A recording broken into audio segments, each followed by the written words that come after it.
چھوٹے بچے ہیں اور چھوٹے بچوں کی عمر بھی انہوں نے بیان کر دی، 3 سال 4 سال اس طرح کے بچے عام طور پہ بالکل ہی جو نماز کو بھی کسی طرح سمجھ نہ سکیں، ان کو لانا اور پھر صف کے بیچ میں کھڑا کرنا، کیا کہیں گے آپ؟ دیکھیں، اگر ہم شفیق بھائی اپنے بچوں کی صحیح معنوں میں تربیت کرنا چاہیں تو بالخصوص نماز کے حوالے سے تو گھر میں بھی نوافل کا اہتمام کر کے بچوں کو اپنے ساتھ کھڑا کر کے ان کو قیام، رکوع، سجود، یہ افعال ہیں نماز کے، وہ سکھا سکتے ہیں۔ اب بچوں کو نماز سکھانے کے لیے مسجد میں لانا ہے، اور بچے بھی کتنے ہیں جو سوال کے اندر 3-4 سال کے بچے ہیں،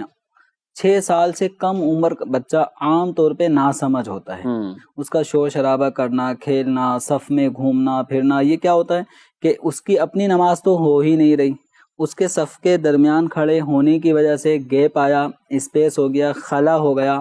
اب وہ بچہ مزید ایک تو خلا کا باعث بنا، دوسرا اس کے ادھر ادھر گھومنے پھرنے سے لوگوں کی نماز میں توجہ بھی بڑھ رہی ہے۔ پھر بچہ کبھی رو رہا ہے، گھر جانے کی ضد کر رہا ہے تو باپ کی بھی نماز ڈسٹرب ہو رہی ہے، توجہ بڑھ رہی ہے، دیگر نمازی بھی۔ پھر مزید چھوٹا بچہ ہے، اب وہ مسجد ہی کے اندر کچھ نہ کچھ ناپاکی کر دے، یہ بھی ایک خطرہ رہتا ہے، تو باپ کے لیے بھی آزمائش، مسجد انتظامیہ، مؤذن، خادم، ان کے لیے بھی آزمائش، پھر دیگر نمازیوں کے لیے بھی ان کے کپڑے بھی ناپاک ہو سکتے ہیں۔ یعنی صرف آپ کا کہنے کا مقصد صرف نماز ہی نہیں، کئی اور چیزیں بھی اس میں آتی ہیں کہ جس کے اندر تو ایسے چھوٹے ناسمجھ بچے، ان کو گھر کے اندر پریکٹس کروائیں، ٹھیک۔ اگر کوئی لے کر بالفرض آ بھی گیا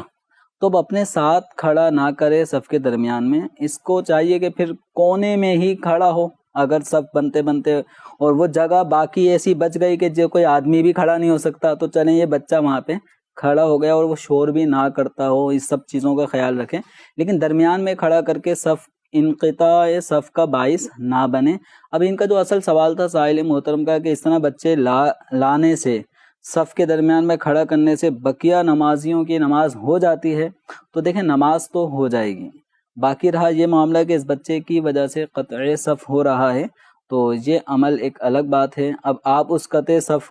کے اس عمل کو، یعنی اس خلا کو پر کر سکتے تھے، بچے کو پیار محبت سے پیچھا کر کے اب صف کو متصل کر سکتے تھے، تو آپ کو یہ کرنا چاہیے۔ اور ان والد صاحب کو بھی عرض یہ ہے کہ ہمیں شریعت مطہرہ کی روشنی میں نماز بھی پڑھنی ہے، اپنے بچوں کی بھی تربیت کرنی ہے، اور جو بچوں کے حوالے سے احادیث کریمہ میں خود ارشاد فرمایا گیا کہ اپنی مساجد کو پاگلوں اور ناسمجھ بچوں سے محفوظ رکھو۔ تو ناسمجھ بچے شور و غل کرتے ہیں، اس وجہ سے نماز پڑھنے کے لیے جو توجہ ہوتی ہے وہ توجہ نہیں ہو پاتی بچوں کے شور شرابہ کرنے کی وجہ سے۔ تو ایسے ناسمجھ بچوں کو مساجد میں نہ لایا جائے، اگر کوئی لے آیا تو اپنے ساتھ کھڑے رکھنے کی ضد نہ کرے۔ اگر امام صاحب یا کوئی بھی نمازی اگر وہ آپ کو کہتا ہے کہ بچے کو پیچھے لے جائیں،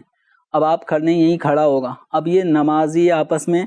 نماز پڑھتے پڑھتے ان دونوں کی توجہ گئی، بعض کا آپس میں ایک تنفر سا ہو جاتا ہے، لڑائی کا بھی نماز کے اندر یہی کیفیت رہے گی کہ اس نے مجھے ڈانٹا، اس نے مجھے ایسا کیوں کیا، اور بعض ائمہ سے ناراض ہو جاتے ہیں کہ آپ ایسا کیوں کر رہے ہیں۔ تو اب امام صاحب کو کوئی قصور نہیں ہے، وہ تو آپ کو ایک درست مسئلہ ہی بیان کر رہے ہیں، جیسے کہ اس وقت مدنی چینل کی اسکرین سے آپ کو درست مسئلہ ہی بیان کیا جا رہا ہے بچوں کے حوالے سے، تو اب اس میں ناراض ہونے کی کوئی ضرورت نہیں ہے۔ ہمیں احادیث کریمہ کی روشنی میں بھی بچوں کو مسجد میں کب لانا ہے کب نہیں لانا، یہ عمل سیکھنا اور جاننا ضروری ہے۔